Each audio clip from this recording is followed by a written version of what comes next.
Avec leurs milliers de formes et de couleurs, les insectes sont les êtres les plus diversifiés de notre planète. Mais qu'est-ce qu'un insecte, premièrement? Les insectes font partie de l'ordre des arthropodes, qui à leur tour font partie des invertébrés. C'est quoi un invertébré? Le nom l'indique assez clairement. C'est un être dépourvu de vertèbres. Comment ça, pas de vertèbres? Ça n'a pas de squelette, ces affaires-là? Ben oui, ça a un squelette, mais fait à l'envers. Voyez-vous, les insectes ont un squelette à l'extérieur, contrairement à nous et à la plupart des animaux qui ont le squelette à l'intérieur. C'est une genre de carapace faite d'une substance rigide qu'on appelle la chitine, qui leur sert de protection. C'est leur peau. Bref, c'est leur peau puis leur squelette en même temps.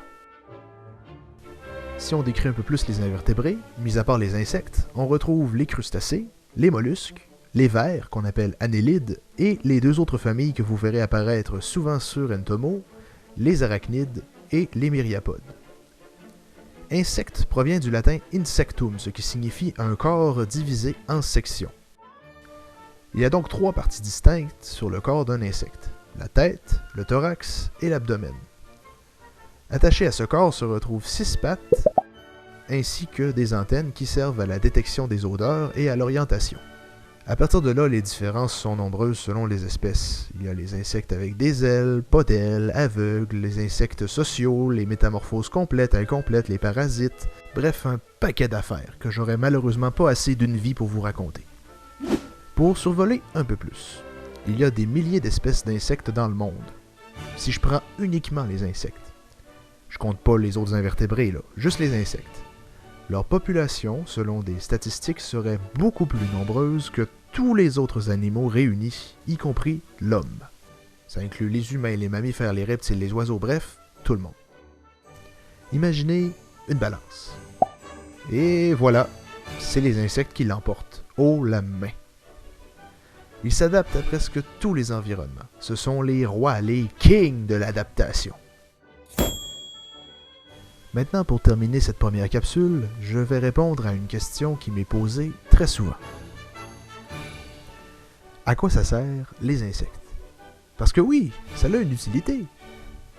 Même si la plupart des gens font comme « Oh mon Dieu, touche pas à ça, ça pique, ça mord, c'est pas beau! » Kill it with fire! Laissez-moi vous expliquer. Les insectes ont un rôle extrêmement important pour l'environnement. Si un jour ils venaient à disparaître, ben forcément, nous, on disparaîtrait aussi. Car les insectes, surtout les pollinisateurs comme les abeilles et les papillons, aident à la production d'oxygène. Car ce sont eux qui font en sorte que les fleurs et certaines plantes poussent année après année et puissent faire des enfants qui à leur tour pousseront année après année, etc. Les insectes font aussi partie de la chaîne alimentaire. S'ils disparaissent, c'est des centaines, voire même des milliers d'espèces animales qui vont disparaître avec eux. Je pense surtout aux petits mammifères, aux poissons, aux reptiles, à certaines espèces d'oiseaux, et bien sûr aux arachnides, qui en sont les prédateurs principaux.